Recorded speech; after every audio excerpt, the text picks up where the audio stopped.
Hello students, आप सब लोगों का एक बार फिर स्वागत है हमारे YouTube channel care study with MP Sharma में। हमारा जो टॉपिक चल रहा है मैथमेटिक्स में वो है मैट्रिक्स। और मैट्रिक्स में हम लोगों ने अभी तक पढ़ लिया है कि कितने टाइप्स की मैट्रिक्स होती है। उस पर आधारित 3.1 प्रश्नमाला को हम लोगों ने हल कर लिया था।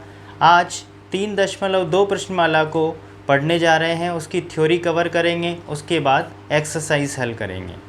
तो थ्योरी में जो नेक्स्ट टॉपिक आता है वो है मैट्रिक्स पर आधारित संक्रियाएं। संक्रियाओं में सबसे पहले अपन बात करते हैं एडिशन की, एडिशन ऑफ मैट्रिक्स।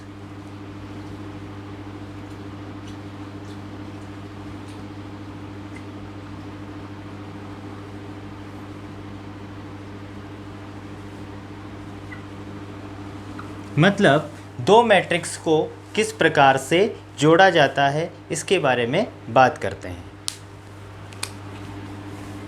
मान लो एक मैट्रिक्स है आपके पास A, जिसके अवयव हैं A11, A12, A21 और A22।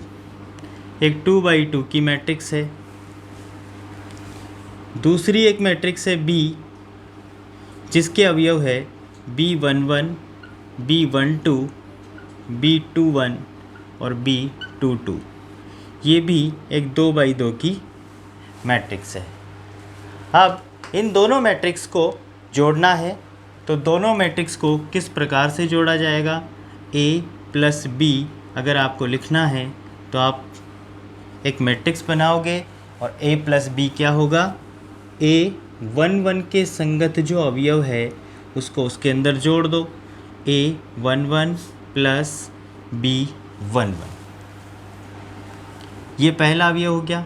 दूसरा क्या होगा, A12 प्लस B12, यानी A12 के संगत अवयव है B12, दोनों का योग कर दिया। नेक्स्ट है A21 प्लस B21, इसी प्रकार A22 प्लस B22। तो A प्लस B जो ज्ञात होगी वो किस प्रकार से होगी, A11 के संगत जो अवयव है B11, दोनों को जोड़ दिया। A12 के संगत अवयव है B12, दोनों को जोड़ के लिख दिया। A21 के संगत अवयव है B21, दोनों को जोड़ के लिख दिया। और A22 के संगत अवयव है B22, दोनों को जोड़कर लिख दिया। तो इस प्रकार से दो मैट्रिक्स को जोड़ा जाता है। तो इसको आप नोट कर लीजिए। मैट्रिक्स को जोड़ने पर आधारित एक उदाहरण करते हैं, उससे और भी अच्छे से ये चीज़ क्लियर होगी। एक मैट्रिक्स मैंने ली है A और एक मैट्रिक्स ली है B।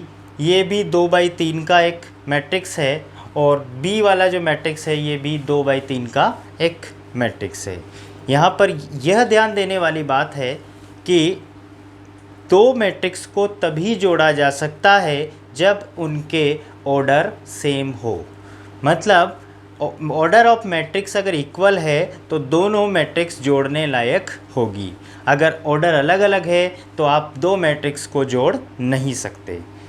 तो देखिए यहाँ पर A और B दोनों मैट्रिक्स का योग करना है, तो A प्लस B जो मैट्रिक्स होगी वो क्या होगी, 2 के संगत है 4, तो 2 और 4 जोड़ोगे हो जाएगा 6, 5 और 2 7, माइनस का 3 और माइनस का 1 माइनस का 4, 4 और 1 5, 0 और 3 3, 6 और 5 11। फाइनली A प्लस B आपके पास क्या आ जाएगा, 6 7 माइनस 4 5 3 और 11। बहुत ही आसान है दो मैट्रिक्स को जोड़ना। ठीक है, नोट कर लीजिए उदाहरण।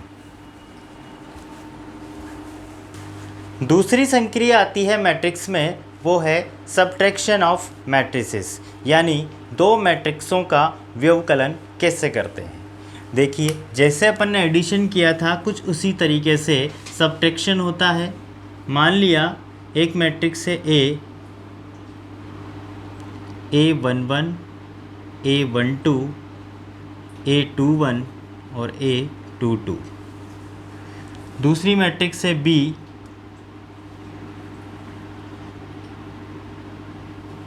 B11, B12, B21 और B22। और आपको ज्ञात करना है कि A माइनस B मैट्रिक्स क्या होगी। तो जैसे एडिशन किया था सेम वे में आप सब्ट्रैक्शन करोगे। बस यहाँ भी यही ध्यान देने वाली बात है कि दो मैट्रिक्स का सब्ट्रैक्शन केवल तभी संभव हो पाएगा जब दोनों के ऑर्डर सेम हो। तो दोनों के ऑर्डर सेम देख लो, यहाँ पर इसका ऑर्डर क्या है 2/2, इसका ऑर्डर भी क्या है 2/2। तो सब्ट्रैक्शन पॉसिबल है। क्या होगा, A11 में से B11 घटा दीजिए, A12 में से B12 को घटा दीजिए, A21 में से B21 को घटा दीजिए और इसी प्रकार से A22 में से B22 को घटा दीजिए। तो इस प्रकार से जो आपको मैट्रिक्स मिलेगी वो मैट्रिक्स कहलाएगी A और B का सब्ट्रैक्शन। ठीक है, नोट कर लीजिए इसको। तो देखिए, सब्ट्रैक्शन ऑफ मैट्रिक्स पर आधारित एक उदाहरण लेते हैं। जैसा एडिशन किया था उसी तरीके से इस उदाहरण में आपको करना है सब्ट्रैक्शन। एक मैट्रिक्स है A जिसका ऑर्डर आप लिख सकते हो क्या है, 2 रो 3 कॉलम यानी 2/3। तो इसका ऑर्डर भी क्या है 2/3। दोनों के ऑर्डर आपको पता लग गए, सेम है, मतलब सब्ट्रैक्शन पॉसिबल है। तो सब्ट्रैक्शन कैसे याद करेंगे, देखिए 5 के संगत है 2, तो A माइनस B जो मैट्रिक्स बनेगी उसका पहला अवयव आप लिख सकते हो 5 माइनस 2 क्या होगा 3, 3 माइनस 4 क्या होगा -1, 7 माइनस 6 1, 6 माइनस 3 3, 2 माइनस 4 -2, 1 माइनस 1 0। तो ये जो मैट्रिक्स मिलेगी ये भी आपको मिलेगी 2/3 की। तो इस प्रकार से दो मैट्रिक्सों को घटाया जा सकता है या सब्ट्रैक्शन ऑफ मैट्रिक्स किया जा सकता है। इस उदाहरण को नोट कर लीजिए। नेक्स्ट जो संक्रिया है वो बहुत ही ज़्यादा इम्पोर्टेंट है और सबसे ज़्यादा जो काम आएगी आपके मैट्रिक्स में वो यही संक्रिया काम आएगी, मल्टीप्लिकेशन ऑफ मैट्रिसेस। मल्टीप्लिकेशन कैसे करते हैं, तो मल्टीप्लिकेशन के लिए क्या होना चाहिए, मान लो कि दो मैट्रिक्स है A और B, दोनों मैट्रिक्स को आपको गुणा करना है या मल्टीप्लाई करना है। तो इसके लिए आपको सबसे पहले ये चीज़ देखनी होगी कि जिन दो मैट्रिक्स को आप गुणा कर रहे हो, एक मैट्रिक्स के स्तंभों की संख्या दूसरी मैट्रिक्स की पंक्तियों की संख्या के बराबर होनी चाहिए। अगर ऐसा है तो मल्टीप्लिकेशन संभव है, वरना संभव नहीं है। जैसे A कोई मैट्रिक्स है, A11, A12, A21 और A22। इसी प्रकार से दूसरी मैट्रिक्स है B,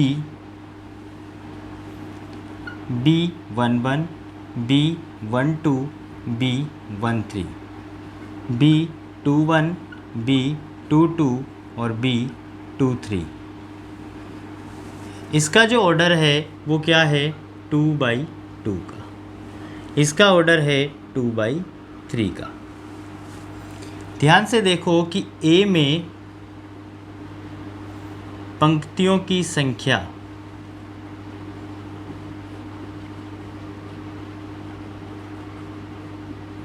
कितनी है 2। तो B में आप क्या देखोगे,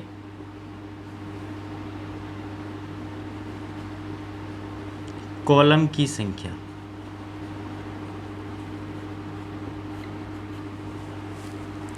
B में कॉलम की संख्या कितनी है 3।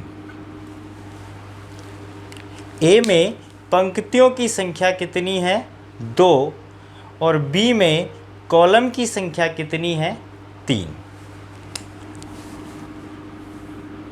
A में कॉलम की संख्या कितनी है 2 और बी में पंक्तियों की संख्या कितनी है?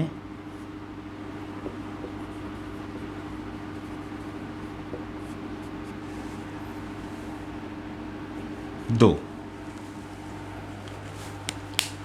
ए में 2 पंक्तियां हैं और 2 ही कॉलम है। बी में कॉलम की संख्या 3 है और बी में पंक्तियों की संख्या 2 है। जैसा मैंने कहा कि 2 मैट्रिक्स का गुणा करना है आपको। जैसे मान लो आपको ज्ञात करना है कि ए बी एग्जिस्ट करेगा या नहीं करेगा, तो ए बी के एग्जिस्ट करने के लिए आपको देखना होगा कि ए में पंक्तियों की संख्या और बी में कॉलम की संख्या बराबर है या नहीं है। तो यहाँ पर देखिए ऑर्डर लिख लीजिए आप। इसका ऑर्डर है 2/2 का और इसका ऑर्डर है 2/3 का। तो आपको ए गुणा बी करना है। तो ए में आप क्या देखो, कॉलम की संख्या। तो ए में कॉलम की संख्या कितनी है? 2 और बी में पंक्तियों की संख्या कितनी है? 2। ए में कॉलम की संख्या 2, बी में पंक्तियों की संख्या 2। दोनों की वैल्यू क्या है? सेम है। और अगर दोनों की वैल्यू सेम है तो ए बी एग्जिस्ट करेगा। या आप ऐसा लिख सकते हो कि ए बी संभव है, ए बी संभव होगा। फिर देखिए, वापस देखिए इसको। ए कोई मैट्रिक्स है 2 × 2 क्रम की, बी एक मैट्रिक्स है 2 × 3 क्रम की। ए में क्या देखोगे? कॉलम की संख्या। पहला जो आएगा गुणनफल में, उस मैट्रिक्स में आप क्या देखोगे? कॉलम की संख्या कितनी है? 2। दूसरी मैट्रिक्स में देखोगे पंक्ति की संख्या क्या है? 2। दोनों की वैल्यू सेम है, मतलब गुणनफल संभव होगा। और जो गुणनफल आएगा उसका ऑर्डर क्या हो जाएगा? 2/3। जो ब्रैकेट में है उसको छोड़ दो, बचा हुआ जो क्रम होगा वो गुणनफल के रूप में जो मैट्रिक्स मिलेगी उसका ऑर्डर होगा। अब चेक कर लेते हैं कि बी ए संभव है क्या। भाई अगर ए को बी से गुणा करना संभव है तो देखते हैं कि बी गुणा ए संभव है क्या। तो बी गुणा ए, पहले कौन आया? बी आया। तो पहले बी आया तो बी का क्रम पहले लिखो 2 × 3। फिर ए का क्रम लिखो 2 × 2। अब देखो पहले वाले का तो देखते हैं कॉलम और दूसरी वाले का देखते हैं पंक्ति। क्या 3 और 2 बराबर है? बराबर नहीं है। इसका मतलब बी गुणा ए संभव नहीं है। अभी तक गुणा नहीं किया अपन ने, सिर्फ ये सीख रहे हैं कि गुणनफल किया जा सकता है या नहीं किया जा सकता है। किन्हीं भी 2 मैट्रिक्स को गुणा कब किया जा सकता है? जब पहली मैट्रिक्स के अंदर कॉलम की संख्या दूसरी मैट्रिक्स के पंक्तियों की संख्या के बराबर हो तो गुणनफल संभव है, वरना संभव नहीं है। ये चीज़ नोट कर लीजिए, फिर इसको अपन गुणा करना सीखेंगे। तो देखो ये अपन ने सीख लिया कि कब गुणनफल संभव होगा और कब नहीं होगा। तो अब देखते हैं कि गुणा कैसे करेंगे। तो अभी अपन ने देखा था कि ए बी संभव है, बी ए तो संभव ही नहीं है, तो बी ए गुणा कर ही नहीं सकते। अपन गुणा करते हैं ए और बी को, यानी कि अपने को ज्ञात करना है ए बी। ए बी गुणनफल से जो मैट्रिक्स मिलेगी वो कैसे ज्ञात होगी? देखो, जिसको आप गुणा कर रहे हो, फर्स्ट वाला क्या है? फर्स्ट मैट्रिक्स है ए, उसकी तो उठाइए आप रो, और जिससे आप गुणा कर रहे हो उसका लीजिए कॉलम। यानी इस तरीके से चलिए, आप पहली मैट्रिक्स में ऐसे चलो और जिससे गुणा कर रहे हो उसमें ऐसे चलो। ठीक है। अब गुणा कैसे करेंगे? पहले अवयव को पहले अवयव से गुणा करो। A11 गुणा B11, फिर प्लस लगाओ। दूसरे अवयव को दूसरे से गुणा करो। A A12 गुणा B21। ये आपको मिलेगा गुणनफल का पहला अवयव। सिमिलरली पंक्ति वही रखो, अब अगले कॉलम पे आ जाओ। तो कॉलम नंबर 2, A11 गुणा होगा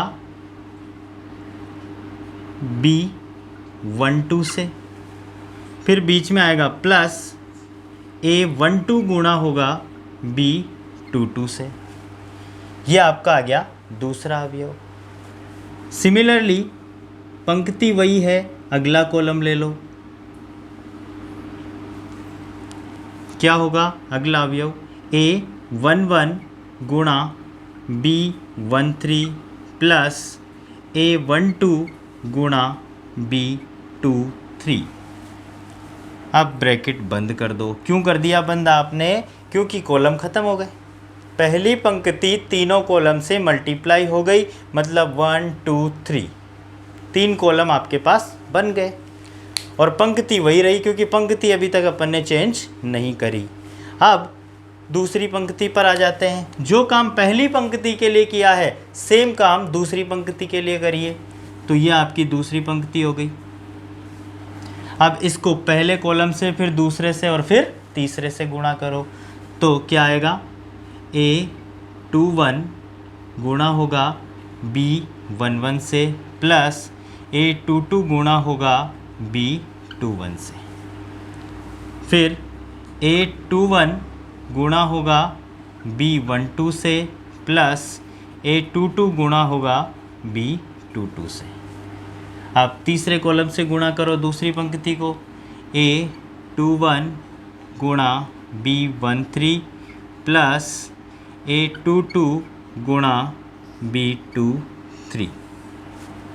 इस प्रकार से ये जो मैट्रिक्स आपके पास आएगी, ये मैट्रिक्स हो जाएगी AB मैट्रिक्स। और देखो अपन ने सीखा था कि A का ऑर्डर आपने लिखा था, पहले A का ऑर्डर क्या था? 2 × 2, और B का क्या था? 2 × 3। ये चीज़ सेम होनी चाहिए। सेम है तो जो बचा हुआ है वो फाइनल प्रोडक्ट का क्या आएगा? ऑर्डर आएगा। 2/3 की मैट्रिक्स मिलेगी, ये पहले से पता था। तो देखो कितनी पंक्तियाँ मिली? 1 और 1 2, और कॉलम कितने हैं? 1 2 और 3, मतलब इसका ऑर्डर क्या होगा? 2/3। तो ये एक जनरल उदाहरण लिया है, दो मैट्रिक्स को गुणा करने पर आधारित है ये उदाहरण। इसको और भी 2-3 एग्जाम्पल अपन लेंगे, वहाँ पर गुणा करना सीखेंगे मैट्रिक्स को, क्योंकि मल्टीप्लिकेशन बहुत ज़्यादा काम आएगा आपके, चाहे वो कंपटीशन एग्ज़ाम हो, चाहे वो मैट्रिक्स का आपके 12th बेस का एग्ज़ाम हो। मल्टीप्लिकेशन जो है मैट्रिक्स की एक बहुत ही महत्वपूर्ण संक्रिया है, इसको आपको अच्छे से सीखना होगा। एक उदाहरण लेते हैं जिसमें दो मैट्रिक्स को गुणा करना सीखेंगे। एक मैट्रिक्स है A 2 × 2 क्रम की, दूसरी मैट्रिक्स है 2 × 2 क्रम की। दोनों को गुणा करना है। तो देखो दोनों स्क्वायर मैट्रिक्स है, क्योंकि दोनों में m और n सेम है। स्क्वायर मैट्रिक्स को तो गुणा किया जा सकता है। अगर कोई स्क्वायर मैट्रिक्स है दोनों, तो देखने की ज़रूरत नहीं है आपको, आराम से उनको गुणा किया जा सकता है। लेकिन फिर भी आपको चेक करने का तरीका तो बता ही दिया है। पहली वाली मैट्रिक्स को मान लो आपको क्या ज्ञात करना है? AB। तो AB ज्ञात करना है, तो पहले क्या है? A है, तो 2 × 2 लिख लिया। दूसरी मैट्रिक्स का ऑर्डर क्या है? 2 × 2। पहली का तो कॉलम देखो और दूसरी की पंक्ति देखो, दोनों सेम है। तो दोनों सेम है मतलब मल्टीप्लिकेशन संभव है। अब ज्ञात करते हैं मल्टीप्लिकेशन। तो आपको बताया गया है कि पहले आप क्या लो? पंक्ति। पहले की लो पंक्ति और दूसरे का लो कॉलम। तो 2 गुणा होगा 5 से, 2 × 5, फिर आएगा प्लस 3 × 6। ये आपका पहला अवयव हो जाएगा। अब पहली पंक्ति और आपको कॉलम कौन सा लेना है? दूसरा। आप ऐसे चल रहे हो, 2 × 4 प्लस 3 × 0। अब दूसरी पंक्ति ले लीजिए, -1 गुणा 5 प्लस 4 गुणा 6। फिर दूसरा कॉलम ले लीजिए, -1 गुणा 4 प्लस 4 गुणा 0। तो जो गुणनफल आएगा ए बी, वो मैट्रिक्स आपके पास क्या आएगी, 5 गुणा 2 10 और 18 कितना हुआ 28। 8 प्लस 0 कितना हुआ 8। -5 और 24 कितना बचेगा, प्लस का 19। माइनस का 4 प्लस का 0 तो क्या बचेगा, माइनस का 4। ये आपका हो जाएगा आंसर, जिसका क्रम क्या होगा 2/2। यहाँ से चेक कर लो क्या बच रहा है 2/2। तो जो फाइनल ए बी आपको मिलेगा उसका क्रम भी क्या मिलेगा आपको 2/2। क्लियर है। तो ये अपन ने एक छोटा सा उदाहरण लिया था दो मैट्रिक्स को गुणा करने का। एक और उदाहरण लेंगे इसके बाद, इसको नोट कर लीजिए आप लोग। अब देखिए एक उदाहरण और लेते हैं जो स्क्वायर मैट्रिक्स नहीं है, लेकिन इन दोनों को गुणा करना है। ए मैट्रिक्स ये है, बी मैट्रिक्स आपको ये गिवन है। आपसे पूछा है कि ए बी ज्ञात करिए। तो ए बी ज्ञात करिए, इसका मतलब सबसे पहले तो आप ये देखोगे कि क्या ए बी ज्ञात किया जा सकता है। उसके लिए आप देखोगे कि पहली मैट्रिक्स का ऑर्डर क्या है। तो ऑर्डर है आपके पास 2 × 3। दूसरी मैट्रिक्स का जो ऑर्डर है वो है 3 × 3। तो आप यहाँ लिखोगे 2 × 3 और यहाँ पर लिखोगे 3 × 3।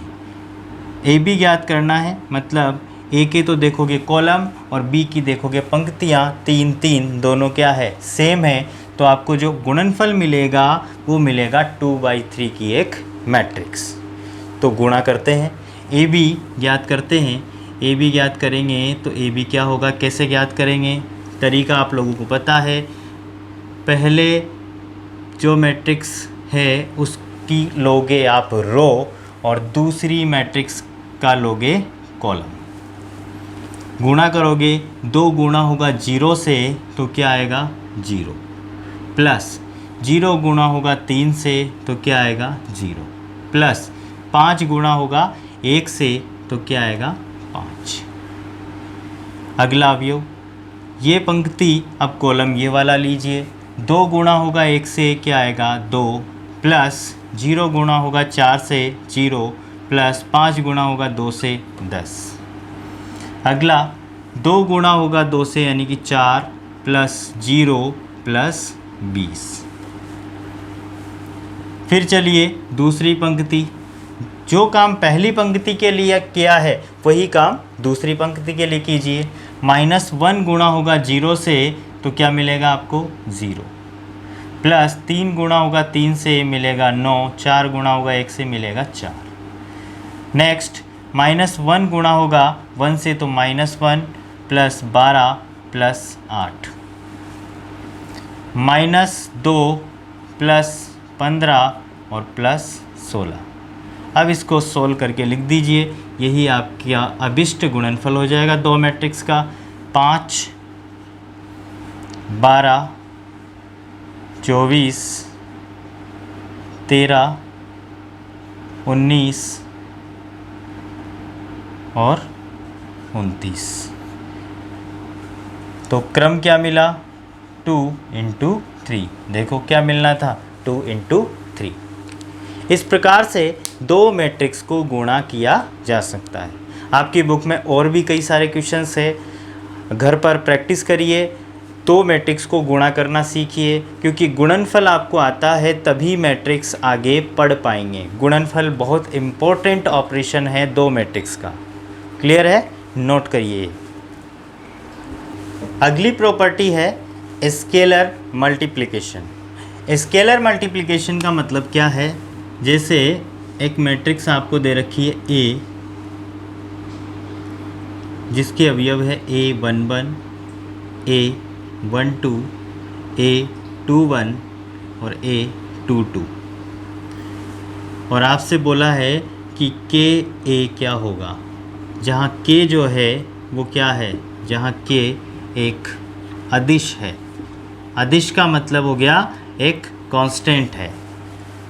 तो k टाइम्स करना है किसको, A मैट्रिक्स को। सीधा सीधा सा है कि A मैट्रिक्स का k टाइम्स कैसे ज्ञात करेंगे।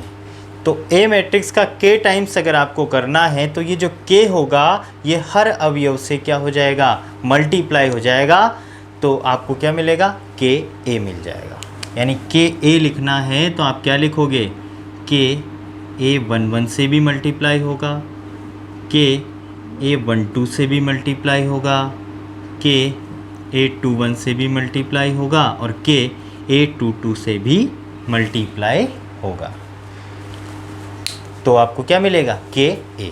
फॉर एग्ज़ाम्पल यहाँ पर मैंने लिखा एक मैट्रिक्स है A 3 -2 1 4 और आपसे पूछ लिया कि 3A ज्ञात कीजिए। A आपको एक मैट्रिक्स दे दी और आपसे पूछ लिया कि 3A क्या होगा। तो 3 यहाँ पर किसका काम कर रहा है, K का काम कर रहा है, कांस्टेंट का, एक अदिश का। तो 3A क्या हो जाएगा, इस 3 को हर अवयव से क्या कर देना है, गुणा। यानी 3A की वैल्यू होगी 9 -6 3 और 12। यही आपसे मान लो पूछ लिया कि -5A क्या होगा। तो -5A का मतलब A का प्रत्येक अवयव किससे गुणा हो जाएगा, -5 से। -5 से ये गुणा होगा तो क्या होगा, -15, माइनस माइनस गुणा होगा प्लस हो जाएगा, प्लस का 10, माइनस का 5 और माइनस का 20। तो इस तरीके से स्केलर मल्टीप्लिकेशन किया जाता है। बहुत ही आसान है, नोट कर लीजिए। नेक्स्ट है प्रॉपर्टीज़ ऑफ मैट्रिक्स एडिशन। देखो अपन ने एडिशन पढ़ा, सब्सट्रैक्शन पढ़ा, उसके बाद मल्टीप्लिकेशन पढ़ा। तो एडिशन की कुछ प्रॉपर्टीज़ होती है, मल्टीप्लिकेशन की कुछ प्रॉपर्टीज़ होती है। वो क्या होती है, सबसे पहले अपन देखते हैं एडिशन की प्रॉपर्टीज़। दो मैट्रिक्सों का जब एडिशन किया जाता है तो क्या क्या प्रॉपर्टीज़ को वो फॉलो करता है एडिशन। पहली प्रॉपर्टी आती है क्रम विनिमयता।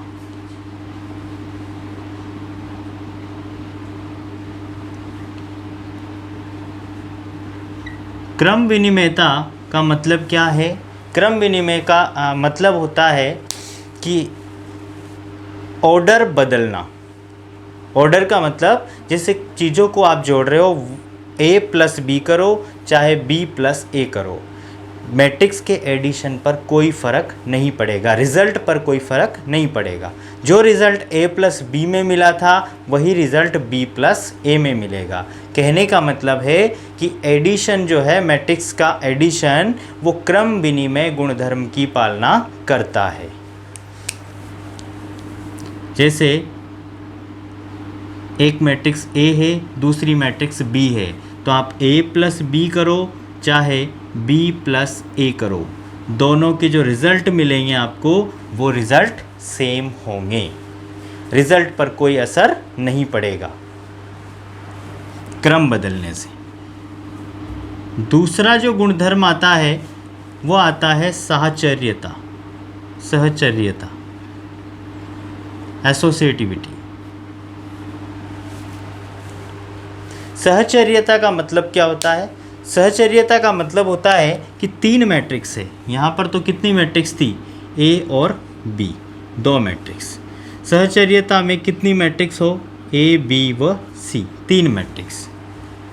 अब आप क्या करो कि A + B दोनों को जोड़ दो और जो जोड़ आए उसमें C मैट्रिक्स को जोड़ दो, या फिर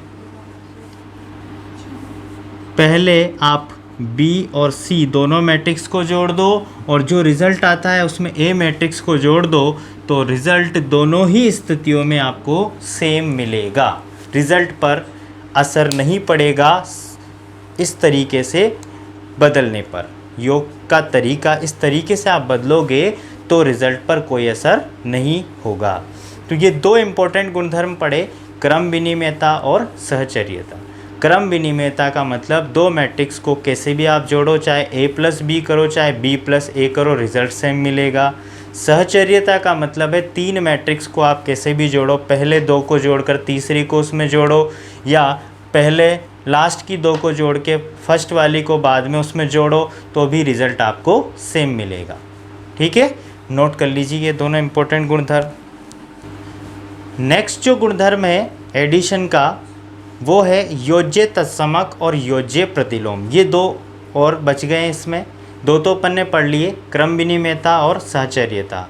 एक है योज्य तत्समक। योज्य तत्समक का मतलब क्या होता है, मान लो कोई मैट्रिक्स है ए, इस मैट्रिक्स ए में कौन सी ऐसी मैट्रिक्स जोड़ें कि यह मैट्रिक्स वापस मिल जाए। समझिए, किसी भी मैट्रिक्स में क्या जोड़ें कि वो मैट्रिक्स खुद ही रिज़ल्ट में आ जाए। तो इसके अंदर आप क्या जोड़ो, आपको भी पता है कि ए में आप अगर 0 मैट्रिक्स जोड़ते हो तो यही मैट्रिक्स ए आपको वापस मिल जाएगी। यानी यहाँ पर ये जो 0 होगा, 0 मैट्रिक्स, या इसको आप कह सकते हो नल मैट्रिक्स, ये नल मैट्रिक्स क्या कहलाएगा, योज्य तत्समक। किसी भी मैट्रिक्स में क्या जोड़ें कि वही मैट्रिक्स अपने को वापस मिल जाए, वो उस मैट्रिक्स का योज्य तत्समक कहलाता है। तो योज्य तत्समक यहाँ पर क्या होगा, हमेशा नल मैट्रिक्स। इसी प्रकार से फोर्थ जो प्रॉपर्टी है वो है योज्य प्रतिलोम। योज्य प्रतिलोम, योज्य प्रतिलोम का मतलब समझिए क्या होता है, किसी भी मैट्रिक्स में क्या जोड़ें कि आपको 0 मैट्रिक्स मिल जाए। योज्य तत्समक का मतलब क्या था, किसी भी मैट्रिक्स में क्या जोड़ें कि वही मैट्रिक्स मिल जाए। और योज्य प्रतिलोम का मतलब क्या है कि किसी भी मैट्रिक्स में क्या जोड़ें कि 0 मैट्रिक्स मिल जाए। तो जैसे ए कोई मैट्रिक्स है तो इस मैट्रिक्स में आप क्या जोड़ो, -a जोड़ो, तो आपको क्या मिलेगा, तभी तो आपको मिलेगा 0 मैट्रिक्स। तो किसी भी मैट्रिक्स में क्या जोड़ें कि आपको 0 मैट्रिक्स मिले, तो जो जोड़ा गया है वो क्या कहलाता है, योज्य प्रतिलोम। तो यहाँ पर -a जो है ये क्या कहलाएगा, योज्य प्रतिलोम। मतलब आपको कोई मैट्रिक्स दे दी जाए और आपसे पूछा जाए कि उसका योज्य प्रतिलोम बताइए, तो उस मैट्रिक्स को माइनस से मल्टीप्लाई कर दो, वही आपका क्या हो जाएगा, योज्य प्रतिलोम। तो नोट कर लीजिए इसको। तो चारों गुणधर्म अपन ने पढ़ लिए किसके, एडिशन ऑफ मैट्रिक्स के, यानी प्रॉपर्टीज ऑफ मैट्रिक्स एडिशन में 4 चीज़ें अपन ने पढ़ी है, क्रम विनिमयता, साहचर्यता, योज्य तत्समक और योज्य प्रतिलोम। योज्य प्रतिलोम पर आधारित एक उदाहरण देख लेते हैं, कैसा सवाल पूछा जा सकता है आपसे। एक मैट्रिक्स आपको दे दी A 1 -2 3 4 -5 6 और आपसे पूछ लिया कि इसका योज्य प्रतिलोम लिखिए। इस A मैट्रिक्स का योज्य प्रतिलोम लिखिए। तो योज्य प्रतिलोम लिखोगे तो क्या होगा, -a। ए मैट्रिक्स का योज्य प्रतिलोम क्या होता है, -a, और -a लिखना है मतलब -1 से क्या कर दो, मल्टीप्लाई कर दो। तो -a क्या हो जाएगा, -1, माइनस का 2 है तो प्लस का 2, माइनस का 5 है तो प्लस का 5, -3, -4 और -6। ये आपका आंसर हो जाएगा, योज्य प्रतिलोम। तो मेरे हिसाब से आपको आज जो पढ़ा वो समझ में आया होगा।